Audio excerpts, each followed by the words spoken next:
What if the real threat to your peace isn't loud or obvious, but hidden behind a calm voice and a charming smile? Some people enter your life not with threats or demands, but with warmth, kindness, and an effortless sense of closeness. They seem helpful, supportive, even generous at first. And yet, over time, something starts to feel off. Your energy feels drained around them. Your confidence dims a little. You begin to second-guess yourself more than usual. And the strangest part, you can't point to one single thing they've done wrong. That's the danger of emotional erosion. It rarely announces itself. Instead, it unfolds slowly, subtly, and often goes unnoticed until it's already taken a toll. The Stoics taught us that we can't control what others do, but we can learn to see clearly, to recognize when something is harming our spirit. Awareness then becomes the first act of self-protection. This isn't about labeling others as evil or toxic. It's about noticing what consistently makes you shrink, question yourself, or feel uneasy. Because sometimes the harm doesn't come from someone shouting at you. It comes from the quiet undermining of your inner peace. Over the years, I've seen it firsthand. In friendships that felt one-sided, in work environments that wore me down, and even in relationships that seemed loving on the surface but left me confused and exhausted. And when I finally started naming the patterns instead of excusing them, something powerful shifted. I reclaimed the right to protect my peace. In this video, we'll explore 8 subtle but powerful signs that someone may not be emotionally safe for you. These signs aren't always dramatic, but they leave a mark. Maybe it's the way they twist the truth, or how they make you feel guilty for setting simple boundaries. Maybe they always play the victim, or they never truly listen, no matter how much you open up. By learning to recognize these behaviors, you give yourself permission to step back, to pause, to trust your instincts, even if the world around you tells you you're overreacting. Because protecting your mental well-being isn't selfish, it's wise. And the more you learn to listen to those quiet inner signals, the stronger and freer you become. So as we walk through these signs together, I invite you to stay open. Not just to what you hear, but to what you feel. This isn't just about them. It's about you, your clarity, your strength, your peace. Let's begin. Red flag 1, they always make you feel like you're the problem. One of the most disorienting experiences in any relationship is when your emotions are constantly invalidated. You express something that bothered you, maybe a comment they made or something that felt off, and instead of being heard, you're met with a dismissive smile, a sob, or worse, a counterattack. You're overreacting. That never happened. You're imagining things. And at first, you try to defend yourself. You replay the conversation in your head, looking for what you might have misunderstood. But gradually, a strange thing starts to happen. You begin to question your own memory, your own feelings, and even your own sanity. This is how psychological control begins, not with loud threats, but with quiet erosion. When someone repeatedly denies your reality, it doesn't just hurt in the moment. It chips away at your ability to trust yourself. And the more you second-guess what you saw, heard, or felt, the more dependent you become on them to define the truth for you. They slowly become the filter through which you process your own experiences. That's not care, that's control. It's important to say that not every disagreement or misunderstanding is manipulation. Even the healthiest relationships include moments of confusion or conflict. But in a supportive relationship, both people want clarity. They want to understand each other. They care how you feel, even if they don't fully agree. A manipulative person, on the other hand, doesn't care to understand. They want to win. And they'll twist reality if that's what it takes to keep you unsure of yourself. This kind of dynamic often shows up in subtle ways. You start apologizing for things you didn't do. You soften your words to avoid being called too sensitive. You hesitate before bringing things up, even when something deeply hurt you. That hesitation, that fear of your truth being dismissed, is already a sign that the relationship is out of balance. The Stoics taught that clarity of mind is the foundation of a virtuous life, and clarity begins with self-trust. If someone continually undermines your ability to see, feel, or remember clearly, they're not helping you grow. They're keeping you small. You don't have to argue. You don't have to prove anything. You only have to notice. If a relationship regularly leaves you feeling confused, ashamed, or emotionally unstable, that is not love. That is manipulation wrapped in false concern. You deserve to be in spaces where your voice is valued, your feelings matter, and your reality is not constantly up for debate. Red flag 2, they never acknowledge your success. There's a unique kind of silence that follows your proudest moments, the kind that comes from someone who refuses to celebrate your growth. You finally accomplished something you've worked so hard for, a promotion, a creative project, a personal goal you once thought was out of reach. You share the news, hoping for encouragement, or at least a smile, but instead you get a dismissive nod, a passive, "that's nice," or worse, they change the subject, shift the spotlight back to the wolves, or start comparing your achievement to something they have done. In healthy relationships, success is shared. Even if it's not their goal, they're proud of you for reaching yours. But when someone constantly minimizes your progress or pretends it doesn't matter, they're not just being indifferent. They're trying to keep you small. They may not say it outright, but their message is clear. You're still not enough. Over time, this does something to you. It chips away at your motivation. You stop sharing your wins. You start doubting whether what you've achieved is even real. If the people closest to you don't acknowledge your growth, maybe it doesn't matter after all. But deep down, you know it does. You didn't work this hard just to hide your light so someone else could feel more comfortable in the dark. The truth is, people who truly love you won't feel threatened by your growth. They won't move the goalpost every time you get close. They won't respond to your progress with passive-aggressive comments, backhanded compliments, or subtle criticism disguised as just being honest. They'll cheer for you. Even when they're going through their own struggles, they'll honor your journey. But when someone constantly shifts the focus to what you haven't done, when they always seem to find the flaw in your effort, that's not feedback. It's erosion. They want you to stay in a place where they can feel superior because your growth reminds them of what they're avoiding in their own life. The Stoics remind us not to seek validation from others, but that doesn't mean we should ignore patterns that drain our spirit. If you're in a space where your success is never celebrated, where your light feels like a burden, pay attention. That's not humility. That's suppression. Protect your progress.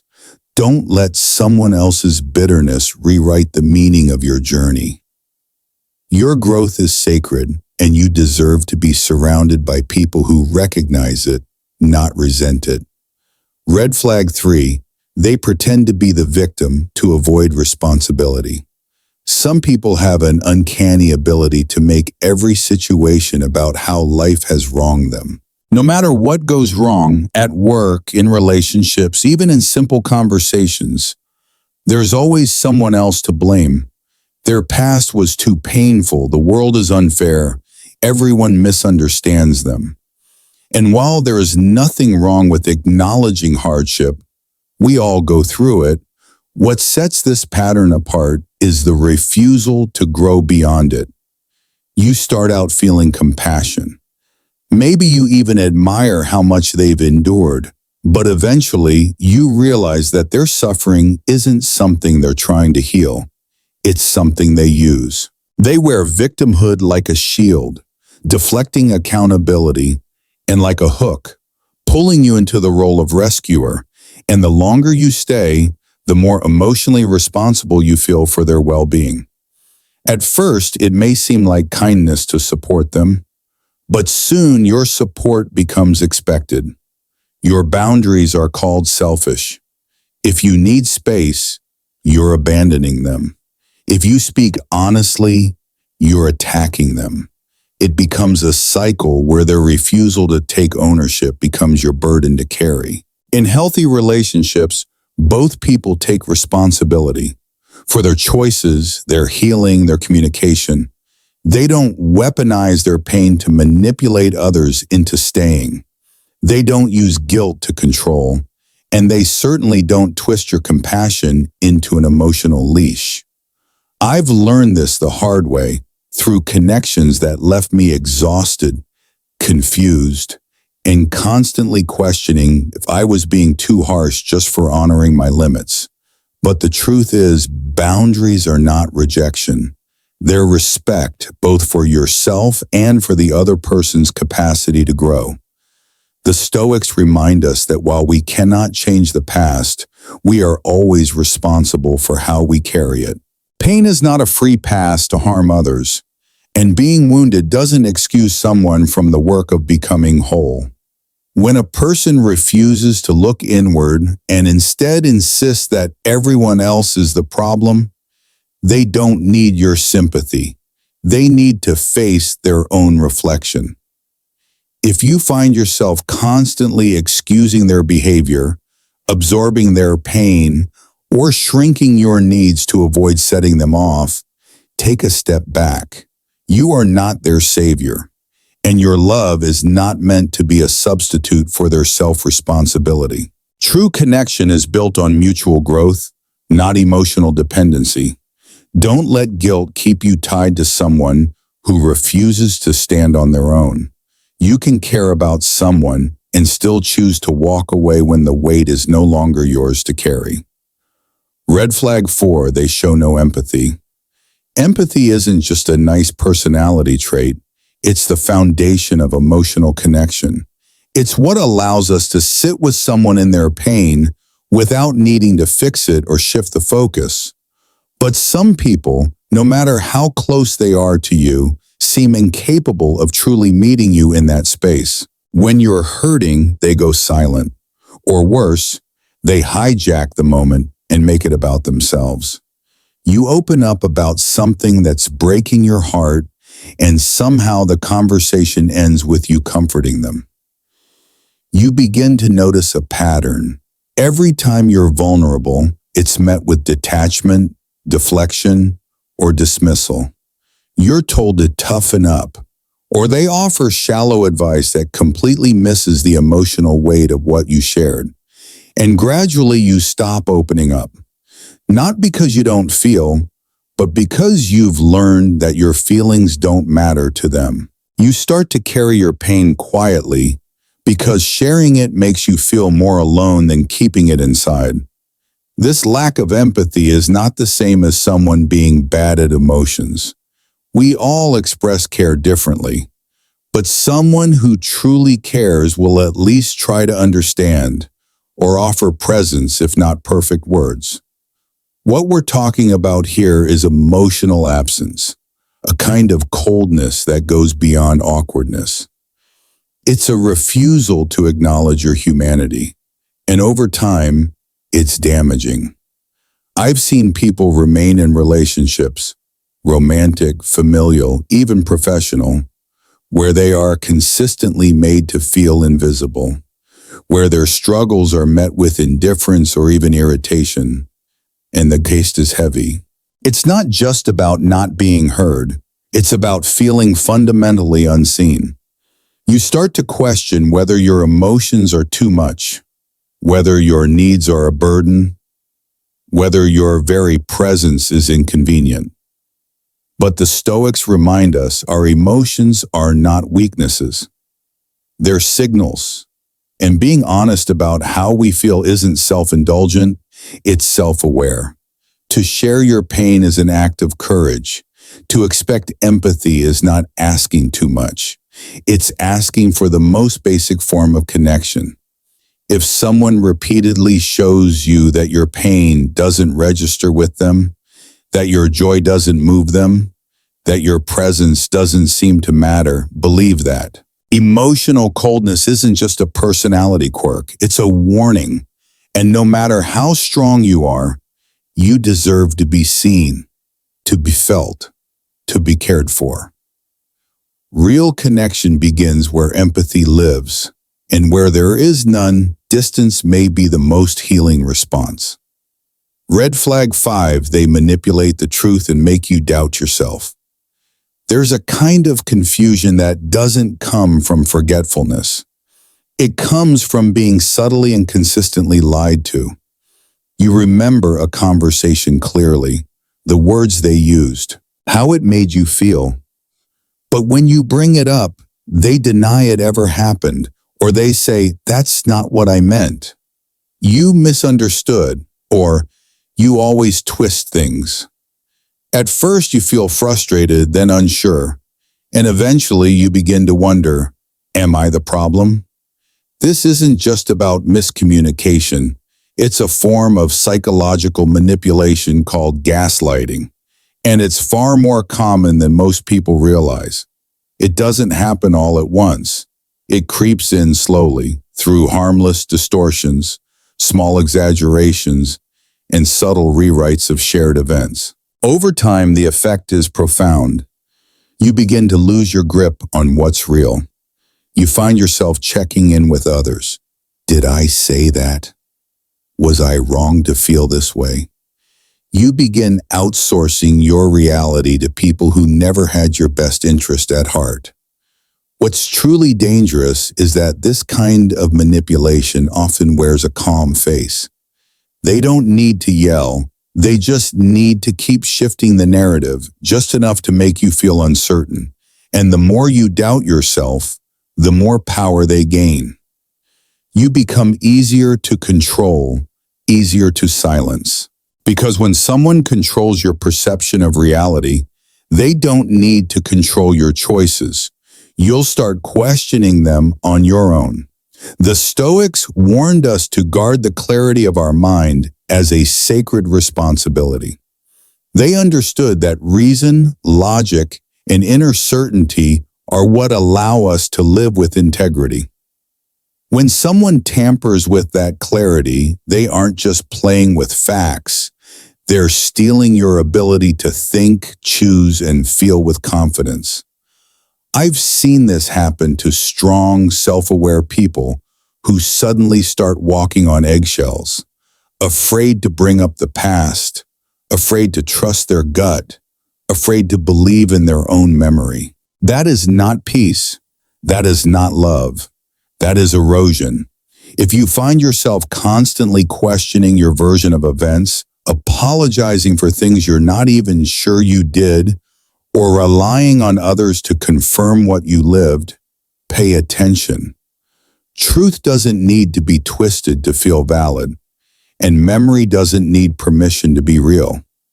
You deserve relationships where honesty is respected, not manipulated, where clarity is cultivated, not clouded, and where your sense of self is not a battleground for someone else's control. Protect your mind, because once you reclaim your reality, no one can take it from you again. Red flag 6. They quietly create conflict wherever they go. Not all conflict comes with shouting or open aggression. Sometimes it arrives dressed in politeness, moving beneath the surface like a slow, silent current. You don't always notice it at first, just a strange tension in the room, a subtle shift in the atmosphere whenever a certain person is around. Conversations feel heavier. Trust begins to fray. And somehow, People who once got along now seem guarded, suspicious, even distant. What's behind this change isn't always obvious, because the person causing it rarely confronts directly. Instead, they operate through suggestion, not accusation. They plant ideas. I'm not saying anything, but did you notice how she looked at you? They ask questions that sound innocent, but carry poison. Do you think he really had your back? And over time, these small seeds grow into conflict. Not explosive, just constant, just enough to keep people slightly on edge. These individuals often present themselves as neutral or even helpful. They'll say, I'm just being honest, or I'm just looking out for you. But their version of honesty always seems to stir things up. They speak just enough truth to sound credible, but always twist it just enough to create doubt.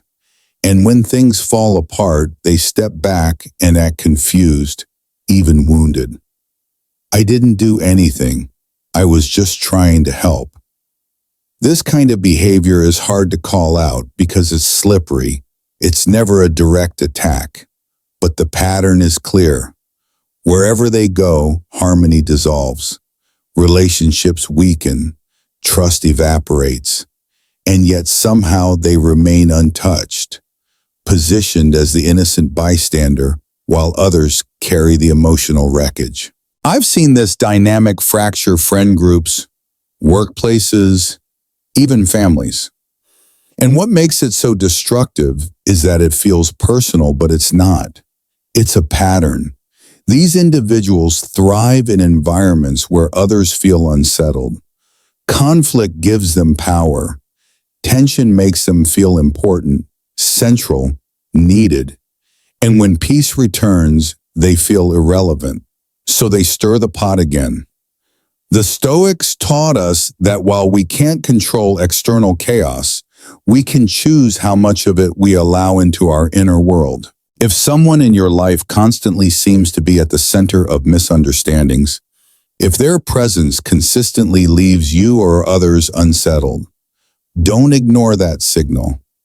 You don't have to accuse or confront, but you do have the right to step back, to protect your peace, and to recognize when someone brings more harm than harmony.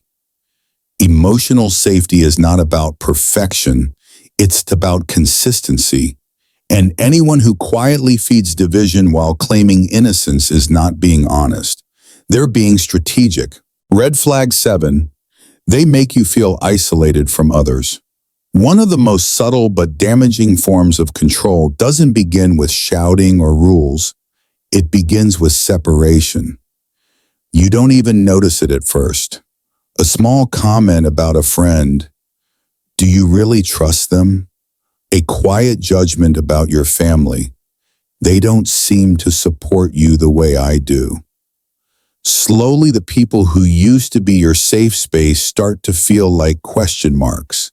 You become unsure who's really on your side. And the person planting those doubts, they frame it as concern. This is how isolation starts. Not by force, but through suggestion, through repeated seeds of suspicion that chip away at your connection to others. Over time, you find yourself sharing less with your friends, canceling plans, feeling like you have to explain or justify your relationships. And before long, you've created a bubble, one where this person becomes your main point of emotional contact, where their voice becomes the loudest, even when it doesn't serve you. The danger in this isn't just loneliness, it's the loss of perspective. When you're cut off from others, you lose access to outside reflection. No one's there to say, that doesn't sound right, or you're not crazy for feeling that way. And the more you're isolated, the easier it becomes for someone to shape your reality because they're the only one speaking into it. A healthy relationship doesn't shrink your world. It expands it. It encourages more connection, not less. You feel safer, not more suspicious, more grounded, not more dependent. You're not asked to trade your community for one person's approval. You're encouraged to deepen it. I've learned this lesson both personally and through others who've shared their stories. People who woke up one day realizing they'd slowly drifted from their closest friends, even their own values, all in the name of protecting the relationship. But protection shouldn't come at the cost of your freedom. And real love doesn't require isolation to thrive. The Stoics taught us that truth is often best revealed in contrast, by comparing different perspectives, different voices, different ways of being.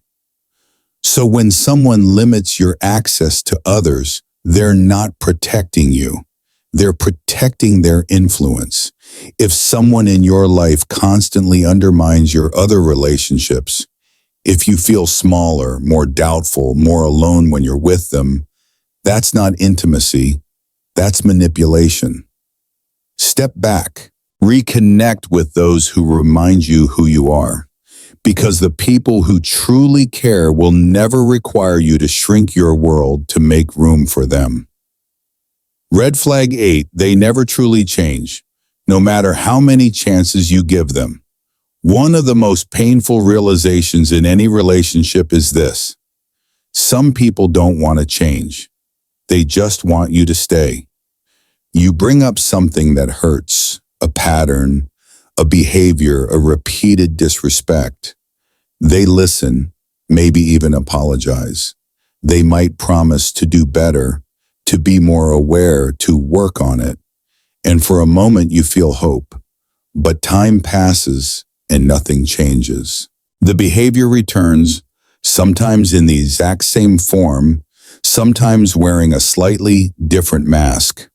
But the feeling it leaves in you is always the same: disappointment, frustration, and the quiet erosion of trust.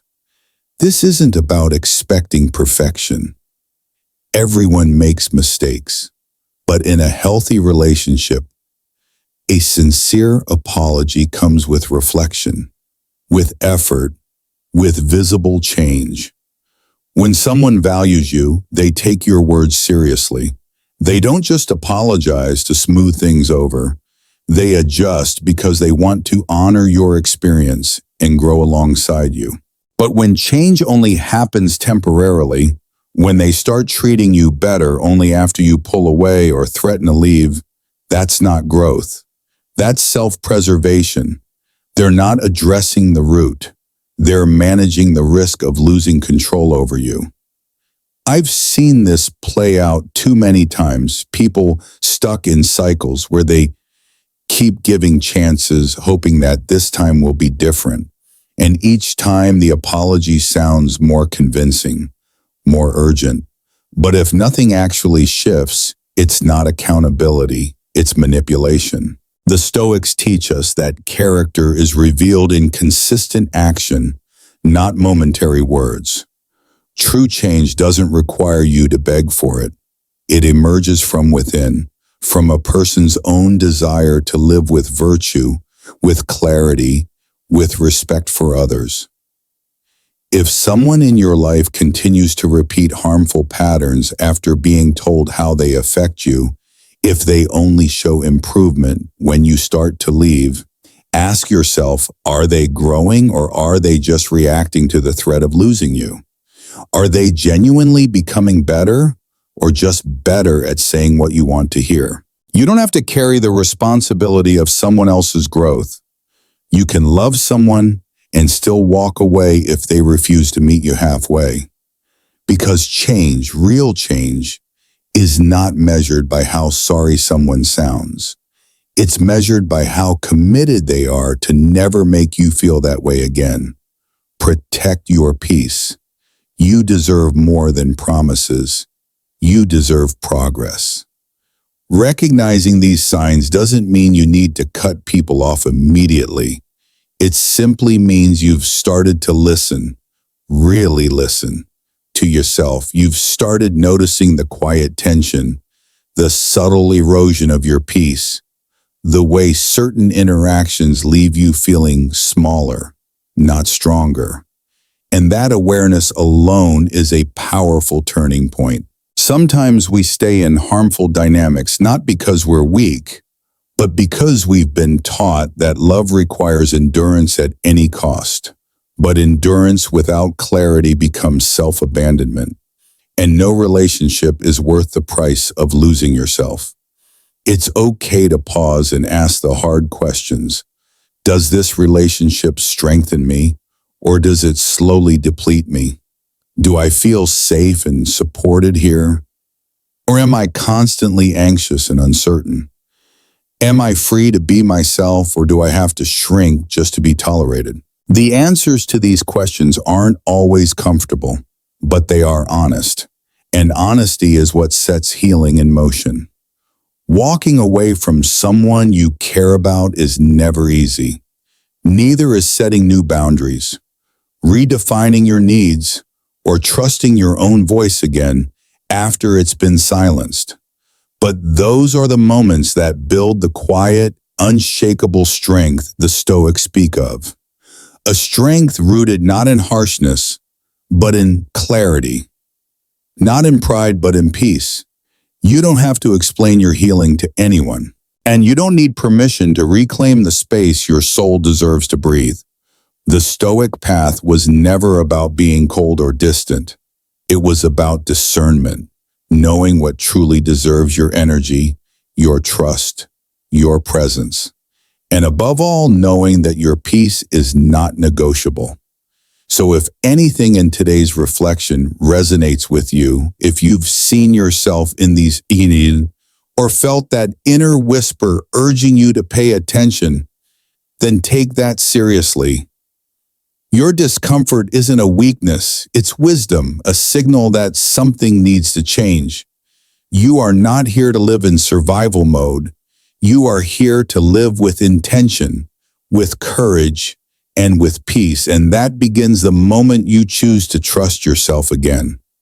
If this message spoke to you, I invite you to like this video, share it with someone who might need it, and subscribe for more content that helps you reconnect with your inner strength and navigate life with clarity. Your healing matters, and you're not alone on this path.